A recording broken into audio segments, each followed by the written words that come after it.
Курулуш жоболорго ылайык, эгер жаңы салынып жаткан имарат курулуш нормаларына толугу менен жооп бербей, мыйзам бузуулар менен салына турган болсо, анда ал имарат 8-9 балдык жер силкинүүгө туруштук бере албай калышы мүмкүн. Андай учурда имараттын ураш эмес, элдин жашоосу башкы орунга чыгат.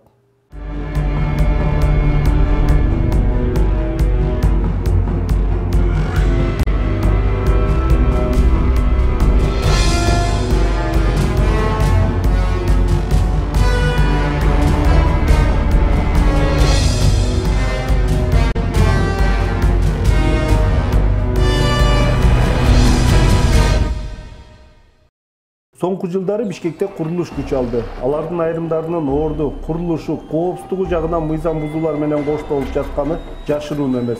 Курулуш тармагындагы мыйзамсыз иштерге ким өбөлгө түзүп жатат жана нормалары бузулуп салынып жаткан объектилерди ким көзөмөлгө алып, ал үчүн жоопкерчилик кимге жүктөлөт? Бул суроолор акыркы учурда жоопсуз калууда. Поскольку в основном развито жилищное строительство, дело в том, что этот вид строительства... Бул тармак жеңил акча табуу булагына айланды десем болот. Курулуш башламан жүрүп, ар ким ой келди салып жатат. Көзөмөлдөгөн органдын аты гана бар. Ал үстүртөн эле текшерип чектелүүдө. Мамлекеттик деңгээлде бир нукка салуучу программа иштелип чыккан эмес. Мисалы, салынып жаткан объекти 50 жылга ылайыктап салынса, 30 жыл өтпөй ал урап түшсө, ал эми ошол аралыкта текшерүүчү жана уруксат берүүчү орган алмашып кетиши мүмкүн.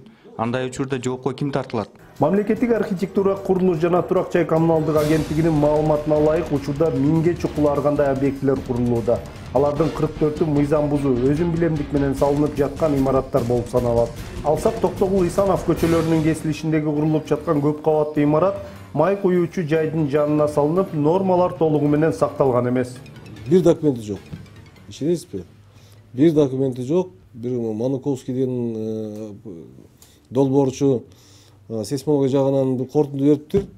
И өзү эле долбоорду чип коюптур. Ошо эки эле кагаздын негизинде азыр куруп атат. Уже калп айтпасам 8 кабат уже куруп койду. Бизден эч кандай эмеге караган жок. Эч документтер жок. Экоинспекция сотко бергенбиз дейт, сот болуп атат. Анан биз дагы кече жакында мен өзүм чыдабай ал жерге биз комиссияны негиз барганбыз. Комиссиянын мүчөлөрү менен барып катышып, баягы ошол жердин ээси, куруп аткан киши ээси көрүнбөй койду. Бир подрядчик бар экен, ошо бир татарбы, орус келин бар экен, сүйлөшүп кетип калганбыз.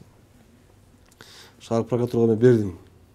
Муну закончение карап туруп, тартипке чакырдылар. Закончениени карап туруп, жок таткырды берген. Азыр ушул боюнча кече жакында жооп келди шаардык прокуратурада.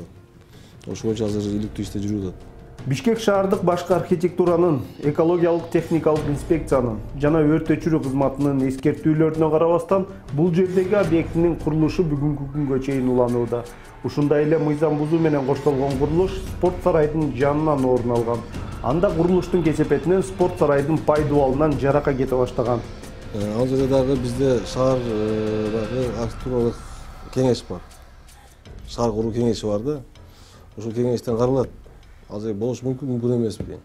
Ошонун корутундусунун негизин чечилет да. Орусча айтканда градостроительный совет деп коет. Ошондон каралган күндө ошол караган негизинен анан кийин уруксат документи берилет. Баягы биз уруксат берген астында АПУ деп коет. Архитектуралык пландаштыруу тапшырмасы. Ошо бергенге чейин жанагы градостроительный совет деген бар. Ал жерде бүт болгон шаардагы аксакал архитекторлор бар. Көп сыйларга сыйдын ээлери бар, архитекторлор ошолор келип катышат. Ошонун корутундусунун негизинде биз иш кылабыз. Башаламан салынып жаткан курулуш иштерин аныктап, аларды сотко бергени менен көпчүлүк учурда ал натыйжасыз болуп келет. Анткени жеке курулуш компания ээлери сотторду билиш таанышы, жогору жактан кысым кылуу аракети менен же болбосо акчанын күчүнө салып утуп чыгат. То есть это бетонный образец КУП разрушился при нагрузке 161 800 килограмм. Бишкекте курулуш материалдарынын сапатын текшерүүчү атайын курулуш сертификация борбору иштейт. Мында курулуш компаниялары өздөрүнүн колдонуп жаткан материалдарынын сапатын текшерүүдөн өткөзүшөт. Ага ылайык борбор өз бүтүмүн чыгарат. Адистердин айтымында курулуш материалдары текшерүүдөн дыкаат өткөнү менен аны колдонууда башка сапатсыз материалдар жумшалып калышы мүмкүн дешет алар. Архитектуралык борборду кабыл алаарда бир критерий болуш керек да. Ошондой критерий жок болуп атат да, биз эмнени карайбыз? Бул жерде канча киши жашай алат, канча этаждагы там болот. Ал эми бул тамдын көрүнүшү, бул деген архитектуралык жанагындай психологияга, мындай кишинин баягы духовный дүйнөсүнө кандайдыр бир таасир берген болобу деген маселе такыр коюлбайт да. Ошол жактан караганда мен бир өкүнүккөн жагы бул ушул азыркы кыргыз архитекторлор көбүлө болуп калды, өзүнчө бир катмар болуп калды десек болот. Бирок ушулардын арасында мындай архитектуралык чеберлер чыкпай атканы өкүндүрөт да. Технологиянын өнүгүшү менен көп кабаттуу турак жайлардын салынышы да бир топ жеңилдеди. Учурда кыргыз архитекторлору монолиттик типтеги куруу ыкмаларын тандап алышкан. Көз карандысыз куруучулардын пикиринде мындай куруу ыкма сейсмикалык жактан кооптуу Кыргызстан үчүн нормага туура келбейт. В советское время делали гипсолитовые цельные перегородки, которые, скажем, там крепились, и проблем не было. Советтер Союзу учурунда гипсониттик бүтүн тосмолорду жасашчы. Ал эми азыр тосмолор каркастын ортосуна кыш менен толтуруп коюшат.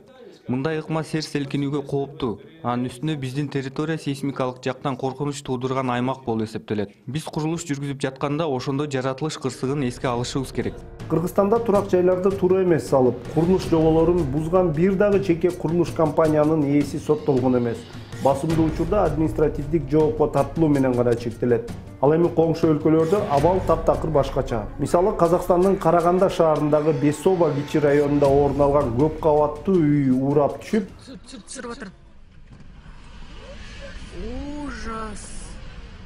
Ужас!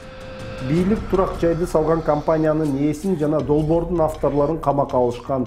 Натыйжада бийлик аталган курулуш компания курган бардык турак жайларды түрттүрүп салган. Учурда бул иш боюнча 20 адамдын үстүнөн кылмыш иши козголду. Манастын карагыл чокосу турат. Мунун баары тең көркөмгө жеткенде албетте бул жерге туристтер да келмек, өзүбүздүн элдер да бармак, мындай сыймыктанчу жер болмок да. Дүйшөн Өмүралиев Кыргыздын белгилүү архитектору. Таластагы Манас комплекси жана Бишкектеги Манас айылынын долбоорун иштеп чыгып, иш жүзүнө ашырган.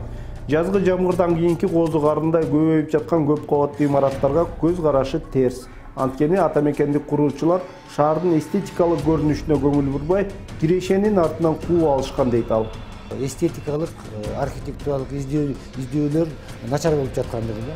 Буга такыр көңүл бурбай атат да. Бүгүнкү күндө жана коммерциялык деп атпайм, ошол жакка кирип калып эле курулушту азыркы көбүнчө жеке менчик болуп калгандыктан алар оңой жагына качырып, көбүнчө жанакындай аянтты көбөйтүп, бөлмөлөрдү көбөйтүп, ал эми имараттын сырты, анын көрүнүшү, мисалы көчөгө чыккан жагы, ошолордун баары тең эле бул баягы үстүртөн жасалып калып атат да. Дагы бир жагы болсо, биздин мисалы Бишкек шаарына келгенде, борборуна келгенде, биз өзүбүздүн мындай бир жаңы өзгөчө кыргыз мамлекетинин борборунда жүргөндө сезбейбиз. Анткени себеби бул жерден биздин улуттук бир мындай бир мотивдер, же болбосо кандайдыр бир мындай бир көркөмдүк бир детальдар жок да. Түзүлгөн кырдаалдан чыгуу үчүн курулуш компанияларынын жоопкерчилигин күчөтүп, мыйзам долбоорлоруна өзгөртүүлөр киргизилиши зарыл. Андан сырткары мамлекеттик деңгээлде шаардын архитектурасын аныктоочу жана бир нукка салуучу атайын программа иштелип чыгуусу керек. Ошондо гана курулуш компанияларынын ишмердүүлүгү жакшырып, турак жайлардын сапаты оңолушу мүмкүн.